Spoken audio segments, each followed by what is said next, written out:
അമൃത് Veni hair elixir presents daily news പ്രഭാത വാർത്തകൾ powered by Pulimoottil silks KSFE.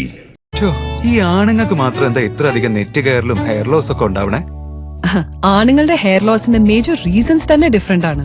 സ്കാൽപ്പിലുള്ള 5 alpha reductase എന്ന enzyme നിങ്ങളുടെ ഹോർമോണുമായി ചേർന്ന് ഹെയർ ഫോളിക്കിൾസിനെ ചുരുക്കുന്നു. Amrut Veni hair elixir for men use ചെയ്യൂ. പുരുഷന്മാർക്ക് വേണ്ടി ബയോടെക്നോളജി പ്രകാരം പ്രത്യേകം ഡെവലപ്പ് ചെയ്തത്. നമസ്കാരം, ഞാൻ ഡേസി ബിജു. ഡെയിലി ന്യൂസിന്റെ പ്രഭാത വാർത്തകളിലേക്ക് സ്വാഗതം. ഇന്ന് ജനുവരി 4 ശനിയാഴ്ച. 63ാമത് സംസ്ഥാന സ്കൂൾ കലോത്സവത്തിന് ഇന്ന് തിരുവനന്തപുരത്ത് അരങ്ങുണരും. ഏഷ്യയിലെ ഏറ്റവും വലിയ കലോത്സവത്തെ വരവേൽക്കാൻ തിരുവനന്തപുരം നഗരം ഒരുങ്ങിക്കഴിഞ്ഞു. ഇന്ന് രാവിലെ 9-ന് പ്രധാന വേദിയായ സെൻട്രൽ സ്റ്റേഡിയത്തിൽ പൊതുവിദ്യാഭ്യാസ ഡയറക്ടർ എസ് ഷാനവാസ് പതാക ഉയർത്തുന്നതോടെ കലോത്സവത്തിന് ഔപചാരിക തുടക്കമാകും. രാവിലെ 10-ന് മുഖ്യമന്ത്രി പിണറായി വിജയൻ ഉദ്ഘാടനം നിർവഹിക്കും. 25 വേദികളിലായി 249 ഇനങ്ങളിലായി 15,000 വിദ്യാർത്ഥികൾ മാറ്റുരയ്ക്കും. ജനുവരി 8-ന് വൈകിട്ട് 5-ന് സമാപന സമ്മേളനം പ്രതിപക്ഷ നേതാവ് വി.ഡി. സതീശൻ ഉദ്ഘാടനം ചെയ്യും. സംസ്ഥാന കലോത്സവ അപ്പീലുകളിൽ രൂക്ഷ വിമർശനവുമായി ഹൈക്കോടതി. ഹൈക്കോടതിക്ക് വിലപ്പെട്ട സമയം ഇതിന്റെ പേരിൽ നഷ്ടപ്പെടുത്താനാവില്ലെന്നും കലോത്സവ പരാതികൾ പരിഹരിക്കാൻ ട്രൈബ്യൂണൽ സ്ഥാപിക്കുന്നത് സർക്കാരിന് ആലോചിക്കാമെന്നും കോടതി പറഞ്ഞു. സ്കൂൾ കലോത്സവം ഇന്ന് തുടങ്ങാനിരിക്കെ നിരവധി ഹർജികളാണ് ഇന്നലെ അവധിക്കാല ബെഞ്ചിൽ എത്തിയത്. ഈ ഹർജികൾ പരിഗണിക്കുന്നതിനിടയിലാണ് ഹൈക്കോടതിയുടെ വിമർശനം. ജമാഅത്തെ ഇസ്ലാമിയും SDPIയും UDFനൊപ്പം ചേർന്ന് പ്രവർത്തിക്കുന്നുവെന്നും ഈ സംഘടനകളോട് മുസ്ലിം ലീഗിന് വല്ലാത്ത പ്രതിപത്തിയാണെന്നും ഇത് അപകടമാണെന്ന് ലീഗ് മനസ്സിലാക്കിയില്ലെങ്കിൽ വർഗീയത വിഴുങ്ങിയെന്ന് വരുമെന്നും മുഖ്യമന്ത്രി പിണറായി വിജയൻ. CPM മലപ്പുറം ജില്ലാ സമ്മേളനത്തിന്റെ സമാപനത്തോടനുബന്ധിച്ച് നടന്ന പൊതുസമ്മേളനം ഉദ്ഘാടനം ചെയ്ത് സംസാരിക്കുകയായിരുന്നു മുഖ്യമന്ത്രി. 4 വോട്ടിനു വേണ്ടി രാഷ്ട്രീയ ചെറ്റത്തരം കാണിക്കുന്നവരല്ല ഇടതുപക്ഷമെന്നും പിണറായി കൂട്ടിച്ചേർത്തു. പെരിയ ഇരട്ടക്കൊലപാതക കേസ് വിധി അന്തിമമല്ലെന്ന് CPM സംസ്ഥാന സെക്രട്ടറി MV ഗോവിന്ദൻ. CPM ഗൂഢാലോചന നടത്തിയെന്ന് വരുത്താനാണ് CBI ആദ്യം മുതൽ ശ്രമിച്ചതെന്ന് MV ഗോവിന്ദൻ വിമർശിച്ചു. ഗൂഢാലോചന കുറ്റം ചുമത്തിയത് കൂടുതൽ CPMകാരെ പ്രതികളാക്കാനാണെന്ന് LDF കൺവീനർ TP രാമകൃഷ്ണനും പറഞ്ഞു. കൊലപാതകത്തിൽ CPMന് പങ്കില്ലെന്ന് പറഞ്ഞ CPM കാസർഗോഡ് ജില്ലാ സെക്രട്ടറി MV ബാലകൃഷ്ണൻ വിചാരണ കോടതി വിധി അന്തിമമല്ലെന്നും CPM നേതാക്കൾക്ക് വേണ്ടി മേൽക്കോടതിയെ സമീപിക്കുമെന്നും വ്യക്തമാക്കി. പെരിയ ഇരട്ടക്കൊലക്കേസിൽ കുറ്റക്കാരായി കോടതി വിധിച്ച പ്രതികളെ നിരപരാധികളായി ചിത്രീകരിക്കുന്ന CPM നടപടി കേരള മനസാക്ഷിക്കെതിരാണെന്ന് KPCC president K. Sudhakaran MP. സംസ്ഥാന സെക്രട്ടറി ഉൾപ്പെടെ CBI കോടതി വിധി അന്തിമമല്ലെന്ന് പറഞ്ഞ് പ്രതികൾക്കായി വീണ്ടും സംരക്ഷണവുമായി ഇറങ്ങാനുള്ള CPM നിലപാട് തെറ്റുതിരുത്താൻ അവർ തയ്യാറല്ലെന്നുള്ള പ്രഖ്യാപനമാണെന്നും സുധാകരൻ പ്രതികരിച്ചു. ഒരു CPMകാരനും നാളെ കൊലക്കത്തിയെടുക്കാൻ പ്രോത്സാഹനമാകാതിരിക്കാൻ വധശിക്ഷയ്ക്ക് കഴിയുമായിരുന്നുവെന്നും പെരിയ ഇരട്ട കൊലപാതകത്തിൽ പ്രതികൾക്ക് വധശിക്ഷ തന്നെ വേണമായിരുന്നുവെന്നും യൂത്ത് കോൺഗ്രസ് സംസ്ഥാന അധ്യക്ഷനും MLAയുമായ രാഹുൽ മാങ്കൂട്ടത്തിൽ ഫേസ്ബുക്കിൽ കുറിച്ചു. കൊലയാളികളും ഭരണാധികാരികളും തമ്മിൽ വേർതിരിവില്ലാത്ത കേസിൽ അത്തരമൊരു മാതൃകയ്ക്കായി പോരാട്ടം തുടരുമെന്നും ജീവിതകാലം മുഴുവൻ ജയിലിൽ കിടന്ന് നരകിക്കുന്നത് മറ്റൊരു തരത്തിൽ നീതിയായിരിക്കുമെന്നും രാഹുൽ മാങ്കൂട്ടത്തിൽ കുറിച്ചു. പെരിയ കൊലക്കേസ് പ്രതികളെ കാണാനായി CPM എറണാകുളം ജില്ലാ സെക്രട്ടറി CN മോഹനൻ എത്തി. ശിക്ഷിക്കപ്പെട്ടവരെ കാണാൻ വേണ്ടി വന്നതാണെന്നും ശിക്ഷിക്കപ്പെട്ടത് പാർട്ടിക്കാർ ആയതുകൊണ്ടാണ് കാണാൻ വന്നതെന്നും CN മോഹനൻ പ്രതികരിച്ചു. പുകവലിയെ പ്രോത്സാഹിപ്പിക്കുന്ന മന്ത്രി സജി ചെറിയാന്റെ പ്രസ്താവനയ്ക്കെതിരെ ഗവർണർക്കും ഹൈക്കോടതി ചീഫ് ജസ്റ്റിസിനും പരാതി. പ്രതിഭ MLAയുടെ മകൻ പ്രതിയായ കഞ്ചാവ് കേസിൽ പുകവലിക്കുന്നത് വലിയ തെറ്റൊന്നുമല്ല, താനും പുകവലിക്കാറുണ്ടെന്ന സജി ചെറിയാന്റെ പരാമർശത്തിനെതിരെയാണ് പരാതി. KPCC സെക്രട്ടറിയും തൃശൂർ കോർപ്പറേഷൻ കൌൺസിലറുമായ ജോൺ ഡാനിയലാണ് പരാതി നൽകിയത്. കുട്ടികളെ പുകവലിക്കാൻ പ്രോത്സാഹിപ്പിക്കുന്നത് കോടതി നിയമപ്രകാരം കുറ്റകരമാണെന്നും മന്ത്രിക്കെതിരെ കോടതിയെ ലക്ഷ്യത്തിന് കേസെടുക്കണമെന്നും പരാതിയിൽ പറയുന്നു. പ്രതിഭ MLAയുടെ മകനെതിരായ കഞ്ചാവ് കേസിനെ വീണ്ടും ന്യായീകരിച്ച് മന്ത്രി സജി ചെറിയാൻ. തന്റെ പാർട്ടിയിലെ ഒരു MLAയെ വേട്ടയാടിയാൽ കാഴ്ചക്കാരനാകില്ലെന്നും വലിയ തോതിൽ കഞ്ചാവ് പിടിച്ചിട്ടില്ലെന്നും പ്രതിഭയുടെ മകൻ കഞ്ചാവ് വലിച്ചു എന്നതിന് തെളിവില്ലെന്നും സജി ചെറിയാൻ പറഞ്ഞു. ഉപദേശിച്ച് നല്ല വഴിക്ക് നടത്തേണ്ടതിന് പകരം എക്സൈസ് കേസെടുത്തുവെന്നും അത് ശരിയല്ല എന്നാണ് പറഞ്ഞതെന്നും സജി ചെറിയാൻ ന്യായീകരിച്ചു. കുട്ടികളിലെ പുകവലി നല്ല ശീലമല്ലെന്ന് എക്സൈസ് മന്ത്രി MP രാജേഷ്.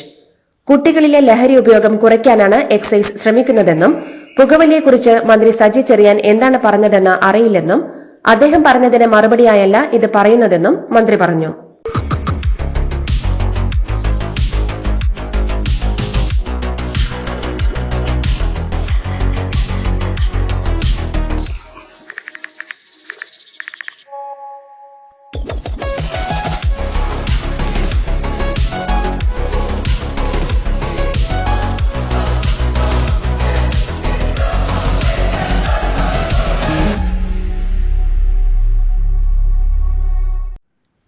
കലൂർ സ്റ്റേഡിയത്തിൽ ഉമാ തോമസ് MLA അപകടത്തിൽപ്പെട്ട സംഭവത്തിൽ അറസ്റ്റ് ചെയ്ത പ്രതികൾക്ക് ഇടക്കാല ജാമ്യം.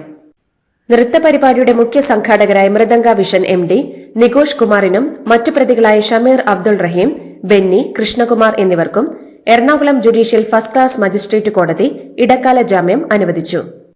ചൊവ്വാഴ്ച പ്രതികളുടെ ജാമ്യാപേക്ഷയിൽ ഉത്തരവുണ്ടാകും. സനാതനധർമ്മത്തിന്റെ ആഴത്തിലുള്ള അർത്ഥം മനസ്സിലാക്കാതെയാണ് ചിലരുടെ പ്രതികരണങ്ങളെന്നും അജ്ഞതയ്ക്ക് ഇതിലുമപ്പുറം എത്താനാകുമോ എന്നും സനാതനധർമ്മ പരാമർശത്തിൽ മുഖ്യമന്ത്രി പിണറായി വിജയനെ വിമർശിച്ച് ഉപരാഷ്ട്രപതി ജഗ്ദീപ് ധൻകർ. ഇത്തരക്കാർ സമൂഹത്തിന് ഭീഷണികളായവർക്ക് വഴങ്ങിയിരിക്കുകയാണെന്നും സ്വയം തെറ്റിദ്ധരിക്കപ്പെട്ട് ഇവർ കഴിയുകയാണെന്നും JNU സർവകലാശാലയിൽ നടന്ന 27ാമത് അന്താരാഷ്ട്ര വേദാന്ത കോൺഗ്രസിൽ പങ്കെടുത്ത് ജഗ്ദീപ് ധൻകർ പറഞ്ഞു. CPM മലപ്പുറം ജില്ലാ സെക്രട്ടറിയായി VP അനിലിനെ ഏകകണ്ഠമായി തിരഞ്ഞെടുത്തു. നിലവിലെ സെക്രട്ടറി EN മോഹൻദാസ് ആരോഗ്യ പ്രശ്നങ്ങളാൽ ഒഴിയാനുള്ള സന്നദ്ധത പാർട്ടിയെ അറിയിച്ചിരുന്നു. അമിത്ഷായ്ക്ക് ഡോക്ടർ BR അംബേദ്കറോട് പുച്ഛമെന്ന് മുഖ്യമന്ത്രി പിണറായി വിജയൻ. കേന്ദ്ര സർക്കാരിന്റെ നയം ജനജീവിതം ദുസ്സഹമാക്കിയെന്ന് കുറ്റപ്പെടുത്തിയ മുഖ്യമന്ത്രി ഭൂരിപക്ഷ വർഗീയതയ്ക്ക് ന്യൂനപക്ഷ വർഗീയത മരുന്നല്ലെന്നും രണ്ടും പരസ്പര പൂരകമെന്നും എന്നാൽ ന്യൂനപക്ഷ അവകാശങ്ങൾ സംരക്ഷിക്കപ്പെടേണ്ടതാണെന്നും പറഞ്ഞു. പിണറായി ഗ്രാമപഞ്ചായത്തിന്റെ അതിദാരിദ്ര്യമുക്ത പഞ്ചായത്ത് പ്രഖ്യാപനവും 32 ലൈഫ് ഭവനങ്ങളുടെ താക്കോൽ കൈമാറലും പട്ടികജാതി പട്ടികവർഗ പിന്നാക്ക വിഭാഗ ക്ഷേമ വകുപ്പ് മന്ത്രി OR കേളു ഉദ്ഘാടനം ചെയ്തു. രാജ്യത്തിന് തന്നെ മാതൃകയാണ് അതിദാരിദ്ര്യമുക്ത പദ്ധതിയെന്നും മറ്റൊരു സംസ്ഥാനത്തും ഇത്തരമൊരു പദ്ധതി നടപ്പാക്കുന്നില്ലെന്നും ഉറങ്ങുന്നതിന് മുൻപേ അത്താഴ പഷ്ണിക്കാരുണ്ടോ എന്ന് വിളിച്ചു ചോദിക്കാറുണ്ടായിരുന്ന നമ്മുടെ പഴയ സംസ്കാരമാണ് പുതിയ രീതിയിൽ നടപ്പാക്കുന്നതെന്നും മന്ത്രി പറഞ്ഞു. താഴെത്തട്ടിൽ കിടക്കുന്ന ജനവിഭാഗങ്ങളോട് സംസ്ഥാന സർക്കാരിനുള്ള കരുതൽ കൂടിയാണ് ഈ പദ്ധതിയെന്നും മന്ത്രി പറഞ്ഞു. കേരള ഭാഗ്യക്കുറിയുടെ വിൽപ്പന ഇതര സംസ്ഥാനങ്ങളിലും കേന്ദ്രഭരണ പ്രദേശങ്ങളിലും നിയമവിധേയമാകും. സംസ്ഥാനങ്ങളെയും വിതരണ ഏജന്റിനെയും സർക്കാർ തീരുമാനിക്കും. 2005 കേരള പേപ്പർ ലോട്ടറി ചട്ടത്തിൽ ഭേദഗതി വരുത്തി സംസ്ഥാന സർക്കാർ വിജ്ഞാപനമിറക്കി. ലോട്ടറി വിൽപ്പനയ്ക്ക് അനുമതിയുള്ള സംസ്ഥാനങ്ങളിലും കേന്ദ്രഭരണ പ്രദേശങ്ങളിലും വിൽക്കാനാണ് അനുമതി. SDPI മുൻ സംസ്ഥാന സെക്രട്ടറിയായിരുന്ന അഡ്വക്കേറ്റ് KS ഷാനിനെ കൊലപ്പെടുത്തിയ കേസിൽ ഹൈക്കോടതി ജാമ്യം റദ്ദാക്കിയ പ്രതികൾ അറസ്റ്റിൽ. 2 മുതൽ 6 വരെയുള്ള പ്രതികളായ വിഷ്ണു, അഭിമന്യു, സാനന്ദ്, അതുൽ, ധനേഷ് എന്നിവരാണ് അറസ്റ്റിലായത്. തമിഴ്നാട്ടിലെ പഴനിയിൽ നിന്നാണ് ഇവർ പിടിയിലായത്.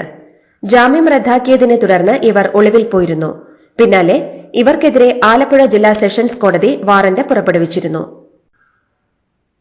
വടകരയിൽ കാരവാനിൽ യുവാക്കൾ മരിച്ച സംഭവത്തിൽ മരണകാരണം കാർബൺ മോണോക്സൈഡ് എന്ന് കണ്ടെത്തൽ. NIT സംഘം നടത്തിയ ശാസ്ത്രീയ പരിശോധനയിലാണ് കണ്ടെത്തൽ. ജനറേറ്ററിൽ നിന്ന് വിഷവാതകം കാരവന്റെ പ്ലാറ്റ്ഫോമിലെ ദ്വാരം വഴി അകത്തെത്തിയെന്നും 2 മണിക്കൂറിനുള്ളിൽ 957 ppm അളവ് കാർബൺ മോണോക്സൈഡാണ് വാഹനത്തിൽ പടർന്നതെന്നും പരിശോധനയിൽ സ്ഥിരീകരിച്ചു. മോൾക്ക് ബർത്ത്ഡേ ഗിഫ്റ്റ് വാങ്ങണ്ടേ? ഷോപ്പിൽ കൊണ്ടുപോയി ഇഷ്ടമുള്ള വാങ്ങിക്കൊടുക്കാം. അപ്പൊ ഏട്ടൻ വരുന്നുണ്ടോ? ഗിഫ്റ്റ് കാർഡ് വരും. അതെ, ഓരോ ചിട്ടിയിലും ഒരാൾക്ക് 5000 രൂപയുടെ ഗിഫ്റ്റ് കാർഡ് സമ്മാനം. മെഗാ സമ്മാനമാണെങ്കിലോ പുതുപുത്തൻ ബെൻസ് കാർ. 2ാം സമ്മാനം ഇന്നോവ ക്രിസ്റ്റ, അതും 17 ഇത്തവണ സമ്മാനങ്ങളുടെ നക്ഷത്രത്തിലക്കവുമായി KSFE ഗാലക്സി ചിട്ടികൾ. ഒഡീഷയിലെ സംബൽപൂർ നഗരത്തിലെ മണപ്പുറം ഗോൾഡ് ലോൺ ഓഫീസിൽ പട്ടാപ്പകൽ വൻ കവർച്ച. 30 കിലോ സ്വർണവും 4 ലക്ഷം രൂപയും കൊള്ളയടിച്ചതായാണ് പ്രാഥമിക റിപ്പോർട്ട്. ഇന്നലെ രാവിലെ ആയുധങ്ങളും തോക്കുകളുമായി ഒരു സംഘം കവർച്ചക്കാർ ഓഫീസിലേക്ക് അതിക്രമിച്ചു കയറി ജീവനക്കാരെയും ബ്രാഞ്ച് മേധാവിയെയും ബന്ദിയാക്കി തോക്കിൻ മുനയിൽ നിർത്തി സ്വർണം സൂക്ഷിച്ച നിലവറയുടെ താക്കോലും പാസ്വേഡും സ്വന്തമാക്കി സ്വർണവും പണവും കൊള്ളയടിച്ച ശേഷം രക്ഷപ്പെടുകയായിരുന്നു. പുഷ്പ 2 പ്രീമിയർ ഷോയ്ക്കിടെ തിരക്കിൽപ്പെട്ട് സ്ത്രീ മരിച്ച നരഹത്യാ കേസിൽ അല്ലു അർജുന സ്ഥിരം ജാമ്യം. 50,000 രൂപയും 2 ആൾ ജാമ്യവും എന്നീ 2 വ്യവസ്ഥകളോടെയാണ് സ്ഥിരം ജാമ്യം അനുവദിച്ചത്. കേരളം മിനി പാകിസ്ഥാനാണെന്ന മഹാരാഷ്ട്ര മന്ത്രി നിതീഷ് റാണയുടെ പ്രസ്താവന ശരിയല്ലെന്ന് മുൻ കേന്ദ്രമന്ത്രി രാജീവ് ചന്ദ്രശേഖർ. നിതീഷ് റാണയുടെ പ്രസ്താവനയെ പൂർണ്ണമായും തള്ളുകയാണെന്നും രാജീവ് ചന്ദ്രശേഖർ പറഞ്ഞു. പ്രതിഷേധങ്ങൾക്കും സമരത്തിനും തമിഴ്നാട് പോലീസ് അനുമതി നിഷേധിക്കുന്നതിൽ പ്രതിഷേധിച്ച് MK സ്റ്റാലിൻ സർക്കാരിനെതിരെ അതിരൂക്ഷ വിമർശനവുമായി DMKയുടെ സഖ്യകക്ഷിയായ CPM. തമിഴ്നാട്ടിൽ അപ്രഖ്യാപിത അടിയന്തരാവസ്ഥ ആണോ എന്ന് CPM സംസ്ഥാന സെക്രട്ടറി K ബാലകൃഷ്ണൻ ചോദിച്ചു. ആഡംബര കൊട്ടാരം നിർമ്മിക്കാമായിരുന്നിട്ടും ഒരു വീട് പോലും സ്വന്തമായി നിർമ്മിക്കാത്തയാളാണ് താനെന്നും എന്നാൽ രാജ്യത്തെ പാവങ്ങൾക്കായി 4 കോടി വീടുകൾ നിർമ്മിച്ചെന്നും പ്രധാനമന്ത്രി നരേന്ദ്രമോദി. ദില്ലി മുൻ മുഖ്യമന്ത്രി അരവിന്ദ് കെജ്രിവാളിനെതിരെ പരോക്ഷ വിമർശനമായാണ് ദില്ലിയിലെ വിവിധ വികസന പദ്ധതികൾ ഉദ്ഘാടനം ചെയ്ത് അദ്ദേഹം ഇക്കാര്യം പറഞ്ഞത്.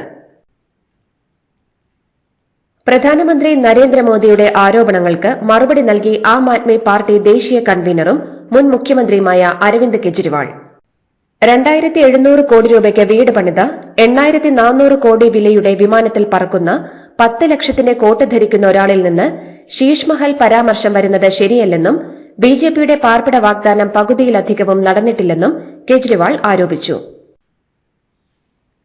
ടിബറ്റിൽ ബ്രഹ്മപുത്ര നദിക്ക് കുറുകെ ലോകത്തിലെ ഏറ്റവും വലിയ അണക്കെട്ട് നിർമ്മിക്കാനുള്ള ചൈനയുടെ നീക്കത്തിൽ ആശങ്ക ഉയർത്തി ഇന്ത്യ. നിർദ്ദിഷ്ട പദ്ധതി ദശലക്ഷക്കണക്കിന് ഇന്ത്യക്കാരെ ബാധിക്കുന്ന കടുത്ത വരൾച്ചയ്ക്കും ഭീമാകാരമായ വെള്ളപ്പൊക്കത്തിനും കാരണമാകുമെന്ന ആശങ്കയുണ്ട്. പുതിയ അണക്കെട്ട് നാസയുടെ കണക്കനുസരിച്ച് ഭൂമിയുടെ ഭ്രമണം 0.6 സെക്കൻഡ് മന്ദഗതിയിലാക്കാൻ സാധിക്കുന്നത്ര വലുതായിരിക്കുമെന്നതും പരിസ്ഥിതി ലോലമായ ഹിമാലയൻ മേഖലകളിലാണ് അണക്കെട്ടെന്നതുമാണ് പ്രധാന ആശങ്ക. ഇലക്ട്രിക് വാഹന നിർമ്മാണ കമ്പനിയായ ടെസ്ലയുടെ 960 കോടി രൂപ മൂല്യം വരുന്ന 2.68 ലക്ഷം ഓഹരികൾ സന്നദ്ധ സംഘടനകൾക്ക് സംഭാവനയായി നൽകിയെന്ന് റിപ്പോർട്ട്. സന്നദ്ധ സംഘടനകളുടെ പേര് വിവരങ്ങളൊന്നും പുറത്തുവിട്ടിട്ടില്ല. അതേസമയം ഇലോൺ മസ്കിന്റെ തന്നെ ഉടമസ്ഥതയിലുള്ള സന്നദ്ധ സംഘടനകൾക്കാണ് ഈ ഓഹരികൾ ലഭിച്ചതെന്നും വർഷത്തിന്റെ അവസാനം നികുതി ഇളവുകൾ നേടുന്നതിനാണ് ഇലോൺ മസ്ക് വൻതോതിൽ സംഭാവനകൾ നൽകിയതെന്നുമാണ് സൂചന. ഇതോടുകൂടി ഡെയിലി ന്യൂസിന്റെ ഇന്നത്തെ പ്രഭാത വാർത്തകൾ സമാപിക്കുന്നു. ഡെയിലി ന്യൂസിന് വേണ്ടി വാർത്തകൾ വായിച്ചത് ഡെയ്സി ബിജു. ഡെയിലി ന്യൂസ് ലൈവ്.in വാർത്തകൾ വിരൽ തുമ്പിൽ.